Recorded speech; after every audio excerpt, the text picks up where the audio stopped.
Good evening. Welcome to Thinking is Contagious. Just finished watching that final presidential debate, and I have some thoughts.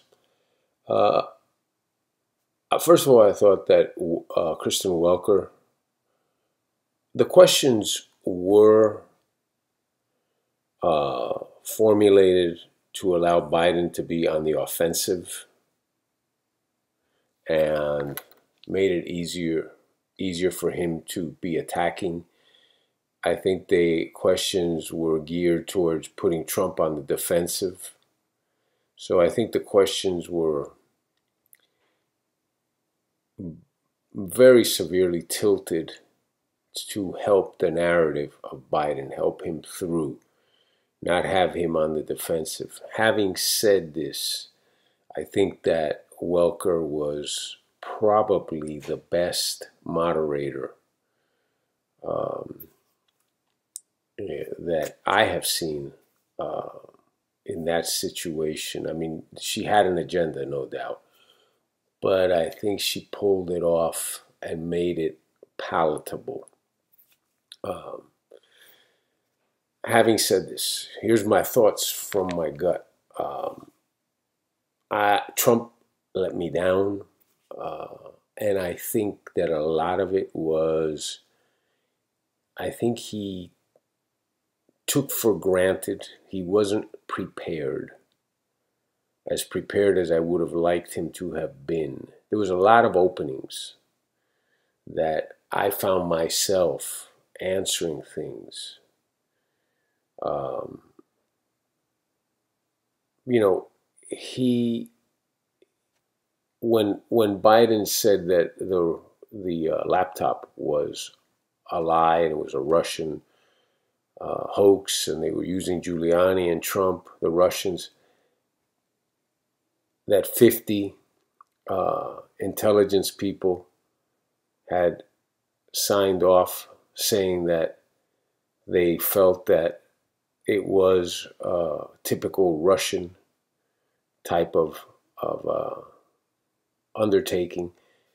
That's when Trump needed to jump in and say the statement from the FBI saying, and that John Ratcliffe announced, saying that they had absolutely no evidence indicating that this was Russian disinformation. I think Trump dropped the ball by not bringing that up. That would have cut Biden's legs out from under him. I think Biden was very cautious in his response about not having taken any money. I think he was doing a Bill Clinton, I did not have sexual relations with that woman. I think that was pretty evident to me that Biden was lying there and tried to pick his words carefully so that he can wiggle out of it. I think that the failure of Trump to address the fact that when Joe Biden said that it was the reason that he couldn't get things done during his 8 years was because he was facing a Republican Senate. And Trump gave a good answer. He said, you have to be able to lobby the other side to be an effective president. I understand that. But I think the bigger point that I would have made was typical politician, Joe. Typical politician. Blame others. Kick the can down the road and blame others. Take no responsibility for what your job was. Okay? Take no responsibility. That's like when the incident with the Astros about the trash can, and for the manager said, the manager that was fired said, I told them not to do it anymore, but they kept doing it. No. That was weak. Biden's answer was weak. Trump should have jumped down his throat and shown exactly how weak it was. I think that Trump missed the ball by not referencing the fact that 57, the recent poll that said 57% of Americans, 57% of Americans said they were better off today, October 2020, than they were 4 years ago. I think that was a big miss. So I saw a lot of misses there. There was a lot of things that I saw Trump doing and saying, and when I hear Biden, I feel I was more prepared to tackle Biden than when Trump was. I think he took it for granted that he was just going to, like they say in baseball, throw his glove out on the mound and that was going to be enough to win. No, I think you were underprepared, and I think that you didn't move the needle. I'm not going to say you didn't win the debate, President Trump, or that you lost the debate. I think it was a wash. I think both guys kissed their sister. It was a wash. Having said that, I will tell you this. When I hear Biden speak, his politicians speak, his act, when I see him put on his act, that is what ideally I would want in a politician. I think the line of I don't look at red states and blue states, I see America. Yes, that is what I want.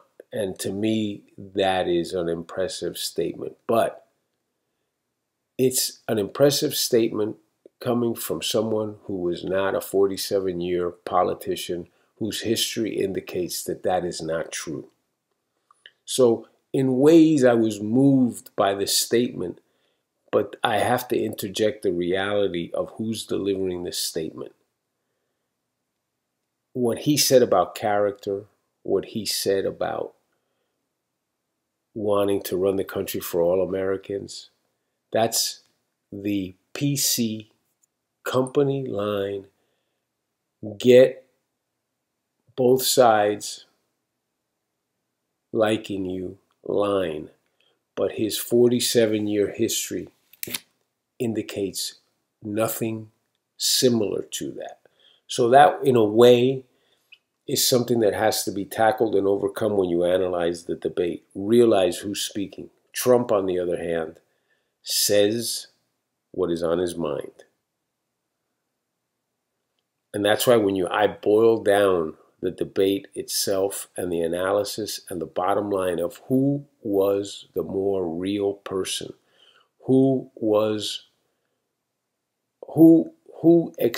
showed you who they are and who they're going to continue to be down the road, it was Trump.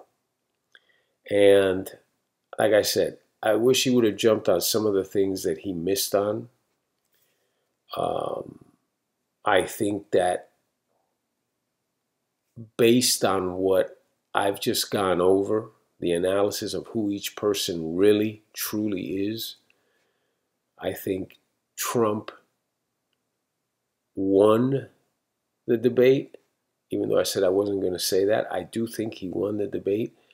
But I think that not everyone is going to see this because this factor of analyzing who's delivering the message doesn't get enough credence. So I wish he would have done a little better job. I think he could have moved the needle a little more had he been more prepared. And I think he was just a little off today. Biden, stuttered and stammered, and he looked lost, confused on some points. I think the reference to Hitler was totally off base. We never had a good relationship with Hitler. To bring up Hitler, notice the name calling, they're calling him Lincoln. Like I said, he didn't say he was Lincoln. He said, I think that all in all, it was kiss your sister time for both of them. Trump needed to do a little more. I am still completely confident that the American people are going to vote for what is good for America and that's going to be Donald Trump, what they're going to vote for. And I think that in many ways, what America saw tonight on that stage was a level of how you view things in the world. And I think Trump views things in a positive, got to get through this. Here's the issue. We got to get through it. We got to get to the other end. Biden views it as it's always somebody's fault other than mine why things don't happen. And that's the difference between a businessman and a politician. And that's what we're looking at. We're looking at the difference between a businessman and a politician. So that's my take on it. And we move forward. And next step is going to be the elections. I know they say 50 million people have already voted. Let's get out and vote. Let's keep pushing the message. Let's keep trying to get that one person who's on the fence to look at things the way that we believe they should look at things for the best interest of this country. Believe me, if I didn't think Trump was the best option for our future, I would not be pushing this. But in a scale of 1 to 10, how sure am I? 100. We need to vote for Trump. It's late. Have a good night. And I will talk to you tomorrow.